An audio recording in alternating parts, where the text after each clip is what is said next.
안녕하십니까. 2024년 7월 6일 최병무의 팩트 시작하겠습니다. 자, 한국갤럽이 여론조사를 일주일마다 한 번씩 하고요. 장내 정치 지도자에 관한 여론조사는 한 달에 한 번씩 합니다. 바로 어제 그게 나왔는데, 물론 뭐 어제 나온 것만 특별한 현상은 아닙니다. 근데 나오고 나면 늘 언론에 차기 정치 지도자, 뭐 이재명 몇 프로, 뭐 한동훈 몇 프로, 뭐 오세훈 몇 프로 이렇게 나옵니다. 그렇죠? 그것만 나오고 맙니다. 기사를 물론 상세히 뜯어보면 아, 이게 실제는 어떻구나 하는 거를 알 수가 있는 대목이 있는데 대개 그냥 거기까지만 나옵니다. 그것도 요새는 이재명 몇 프로, 한동훈 몇 프로 요거만 나옵니다. 그러면 아, 이재명이 1등이네? 이렇게 생각하시기 쉽죠? 그래서 그게 아니고 지금 1등은 누구다 하는 거 하고 이게 어떤 의미를 갖느냐 하는 거를 말씀을 드리려고 합니다. 자, 한국갤럽이 어제 발표한 거는 7월 2일, 3일, 4일 이렇게 사흘간 조사한 거고요. 이건 면접조사입니다. 전국 유권자 1,002명. 질문은 뭐냐면 앞으로 우리나라를 이끌어갈 정치 지도자, 즉 장래 대통령감으로 누가 좋다고 생각하느냐인데 한국갤럽이 다른 여론조사하고 다른 점은 이렇게 하고 이름을 나열하지 않습니다. 그냥 본인이 응답하도록 하는 거죠. 그래서 응답을 안 한다. 그러면 공란으로 놔둡니다. 그게 이제 다른 여론조사하고 다른 점이죠. 다른 여론조사는 예비조사를 통해서 조사를 한 뒤에 불러주거든요. 뭐 물론 돌아가면서 불러주죠. 어떤 때는 뭐 한동훈을 먼저 불러주고 이재명을 다음에 불러주고 어떤 때는 또 뭐 오세훈을 1번에 부르고 이렇게 돌아가면서 불러줍니다. 그러면 이제 그 중에 하나를 찍게 되죠. 물론 이게 답변이 훨씬 더 많이 나오겠죠. 그러나 한국갤럽 조사는 본인이 응답하도록 하는 겁니다. 이렇게 질문을 던지면 본인이 아, 나 누구면 자기 이름을 얘기해도 됩니다. 근데 이제 문제는 그렇게 얘기했을 경우에는 1%도 안 나오겠죠. 그렇게 되면 그 사람들은 다 버려버리죠. 그러면 이제 그게 뭐 모름이라고 얘기하거나 또는 뭐 응답하지 않은 사람 뭐 이런 걸로 다 처리되는 겁니다.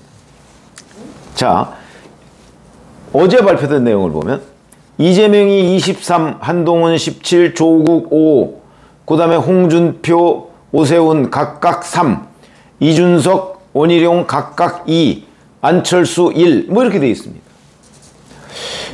자, 그런데 이렇게 되면 다 더해보면 왜 이거밖에 안 되지?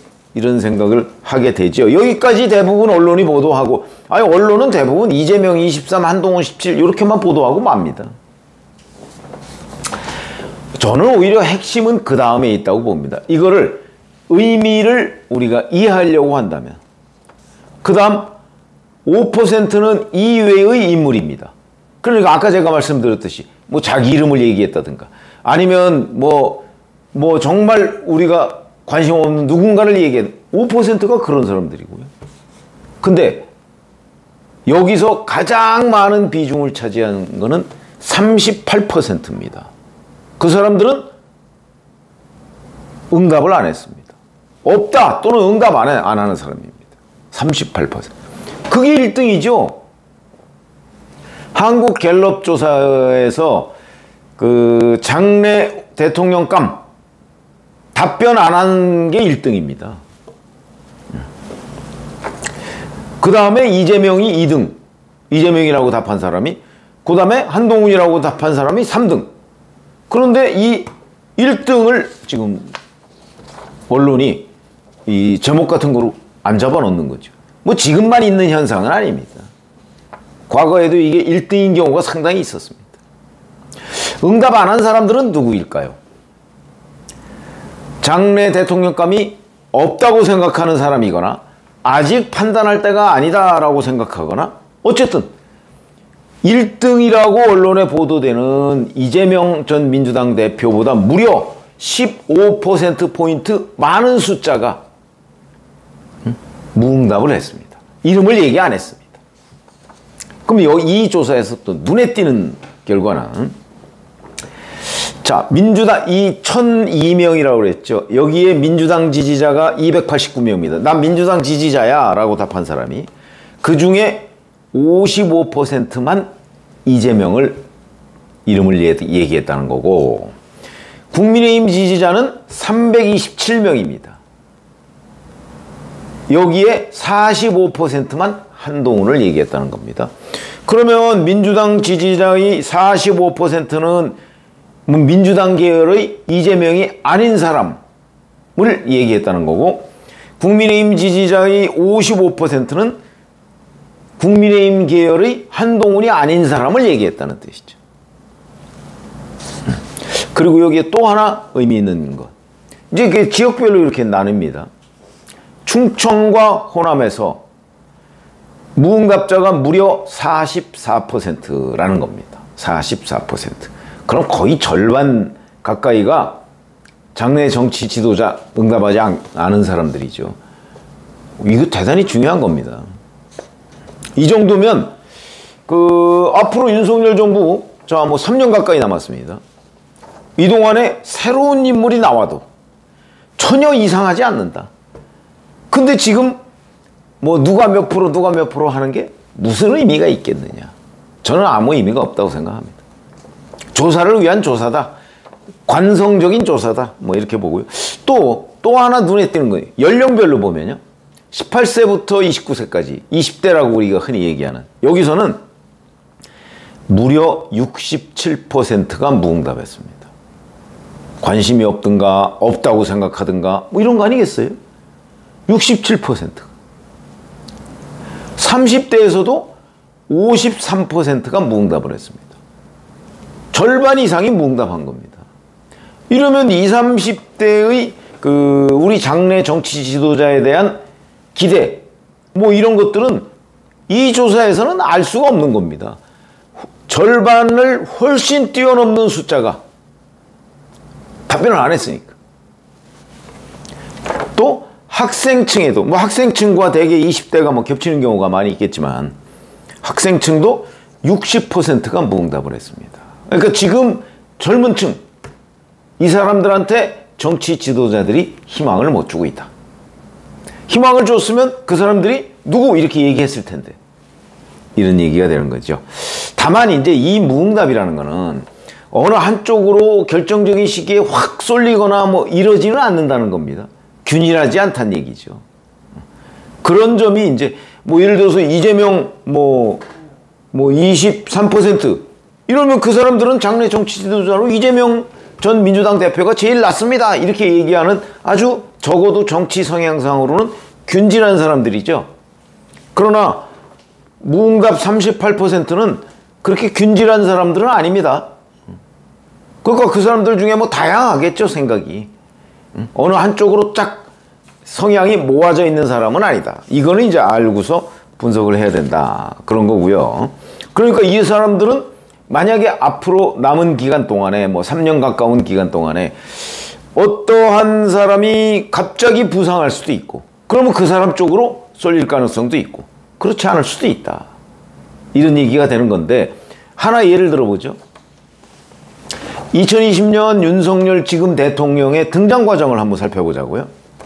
자, 2019년에 윤석열 검찰총장이 임명이 됐습니다. 7월 말에 취임을 했죠. 그때 윤석열이라는 사람이 대통령이 될 것이라고 생각하는 사람은 아마 한 명도 없었을 거예요. 본인도 그럴 겁니다. 그냥 중앙지검장 하다가 검찰총장 된 거죠. 그리고 조국 수사 들어갔죠? 이때도 대권주자가 될 것이라고 생각하는 사람 아마 없었을 겁니다. 바로 그 조국 수사를 한참 하던 2019년 10월 한국갤럽 조사를 한번 보시죠. 이낙연 22%, 황교안 17%, 안철수, 이재명 각 7%, 의견 유보 21%. 물론 윤석열이라는 이름은 없습니다, 여기에. 이렇게 돼 있어요. 이낙연, 황교안, 안철수, 이재명. 이게 2019년 10월 첫 주의 한국갤럽 조사입니다.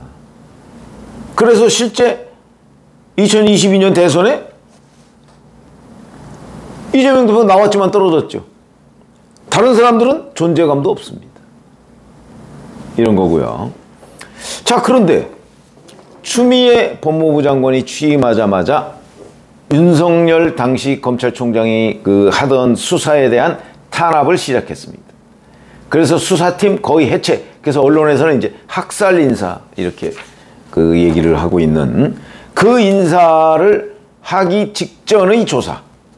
그러니까 2020년 1월 조사에서 윤석열이라는 이름을 얘기한 사람이 1%입니다. 한국갤럽에서. 그러니까 그 얘기는 학살 인사 전이죠. 전이고 조국 수사가 거의 끝난 지점에 윤석열이라는 이름을 얘기한 사람이 1%다는 거는 그때도 1,002명이었을 겁니다. 그러면 10명 정도, 10명에서 뭐 한 5명 정도? 요 정도가 나는 윤석열을 장래 대통령감으로 생각합니다. 이렇게 얘기했다는 거죠. 그 정도밖에 안 됩니다. 근데 이게 윤석열 당시 검찰총장이 별로 뭐 이렇게 아무 일도 안 하고 있으면 떨어지다가 그러다가 추미애 당시 법무부 장관이 또 이런저런 걸로 이제 윤석열 사단을 건드리면 다시 또 윤석열 후보가 올라가고 그걸 반복하다가 그해 2020년 12월에 한국갤럽 기준으로 윤석열이라고 이름을 얘기한 사람이 13%가 됩니다. 거기서 출발한 겁니다.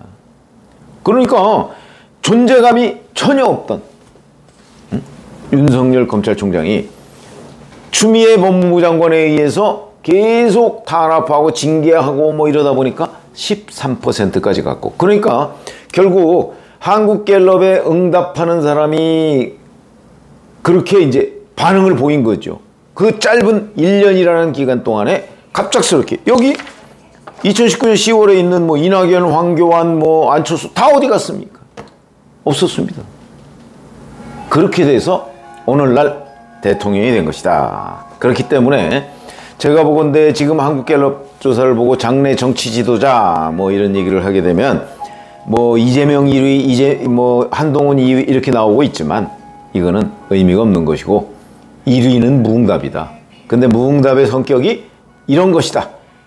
그래서 앞으로 남은 기간 이게 훨씬 더 중요하다. 그 다음에 바로 결정하지 않고 있는 60% 이상의 젊은 층, 이게 얼마나 중요한지 하는 부분에 대해서 말씀을 드렸습니다. 고맙습니다.